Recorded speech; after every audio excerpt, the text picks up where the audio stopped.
Hey guys, Neely here. I am coming in for a Q&A video about the freezer cooking that I did at the beginning of the month. If you haven't watched those videos, I had 3 videos total: the once a month grocery haul with freezer cooking plans, and then the freezer cooking prep, and then the freezer cooking video. All 3 of those I will put down below so you can check those out. If you haven't seen those yet, this video probably won't be too helpful for you, but I got a lot of questions from people watching those videos, and I just wanted to do a Q&A video just to address them all real quick so I didn't have to type them all individually and I could give the information out to everybody. So if there was anything you had questions on, hopefully this video will help you answer those questions. The first question was about the hot dogs I made, the hot dog wraps, from Lori. She just asked like how did I cook them, and about just how it all worked. So in the video I showed how I wrapped them. The dough is really sticky, so it was kind of like Play-Doh. You just kind of wrap it around until it's on there and your fingers get all sticky. And then what I did is I just put them on the pan that was lined with parchment paper, and I let them rise for about 30 minutes to an hour, and then I just stuck them in the freezer just like that. So I did not cook them ahead of time. They're still in the freezer. I have not cooked the frozen ones yet, but the plan is to take them out of the freezer about an hour before I want to cook them, lay them out on the pan that I'm going to cook them on. I'll line it with parchment paper again. I'll go back just a second. When I covered them with the dough, I put them on the parchment paper and I froze them, and then once they were frozen, I put them into a plastic bag. So I missed that one step. And then once I'm ready to cook them, I will pull them out of the plastic bag, put them on a parchment paper lined pan, and let them sit for about an hour to defrost a little bit. And then I will cook them at 400 degrees for about 20 to 25 minutes, just until they're golden brown, and you know, the dough is all the way cooked. And another thing you can do, and it's just an extra step, it's not necessary, but it makes them really yummy and look nice, is you can brush them with butter, or you can even spray them with like a coconut oil spray or something, like a Pam coconut oil spray, and that'll just help them brown a little bit more and taste really delicious. And also, you can either sprinkle them with salt after you wrap them in the dough before you freeze them, or you can sprinkle them with salt after you brush them with butter or spray them with the coconut oil spray. And having the extra salt on top is really good, especially if you like a pretzel dough on your hot dog. And then also I got a question about the peanut butter and jelly sandwiches and how I defrost those.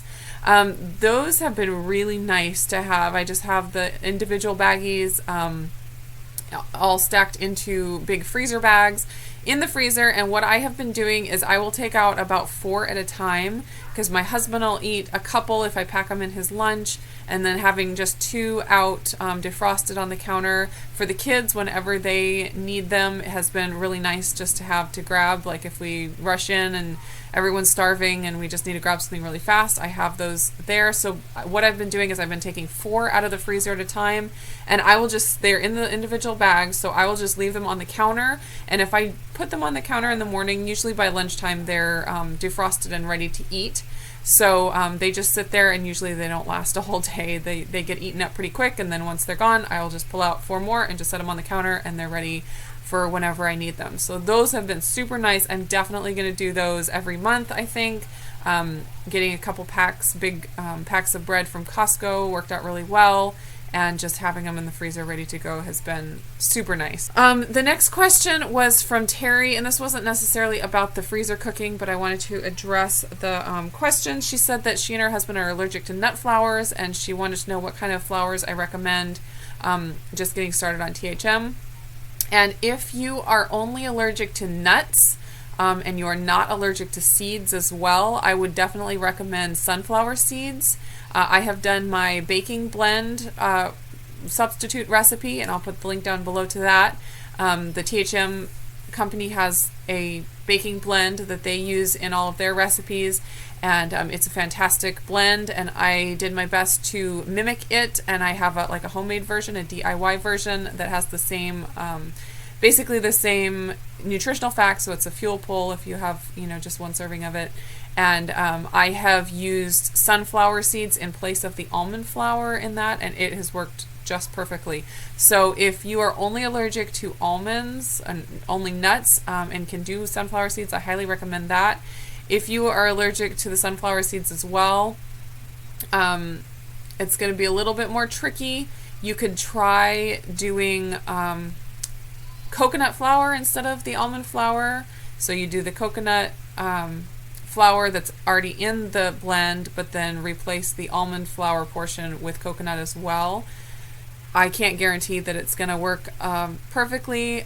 I would recommend, if that doesn't work out, to find specific recipes that are designed for coconut flour. So it gets really tricky when you start to take a recipe that was created for the baking blend and then put in other different flours, because the flours work so differently. It's really hard to just replace them in and out. So it works a lot better to find a blog or a recipe book that deals with whatever specific flour that you can use, and use the recipes that were created with that specific flour, because substituting just gets so tricky sometimes. So I hope that's helpful. If you're allergic to coconut as well, I don't have a lot of ideas, and honestly, I don't eat a lot of baked goods anymore.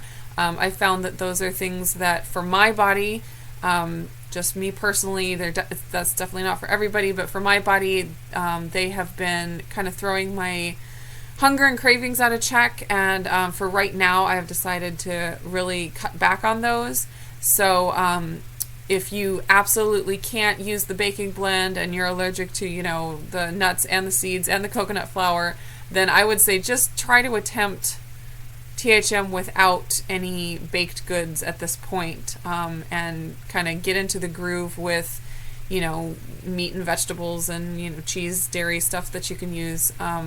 And then once you're kind of started with all those kind of real food things, then you can maybe do some research on what other flours are out there that you might be able to incorporate. But then you'll already have a good baseline of how your body does on THM.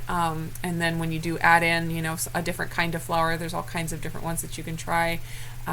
Then you'll have a good baseline to know if it's, working well for you, or if you all of a sudden start having digestive problems, or you start gaining weight or whatever. I think it's great to just start with just basic real food, no special ingredients, and kind of see how your body does, and then you can gauge from that point on as you add in new things. So I hope that's helpful for you as far as the flour options. Rachel asked about the frozen burritos and how I cook those. My husband likes them grilled. So everything in the burritos was fully cooked, so you can just use it like a frozen burrito that you would buy at the grocery store and just microwave it for a few minutes until it's defrosted and eat it that way.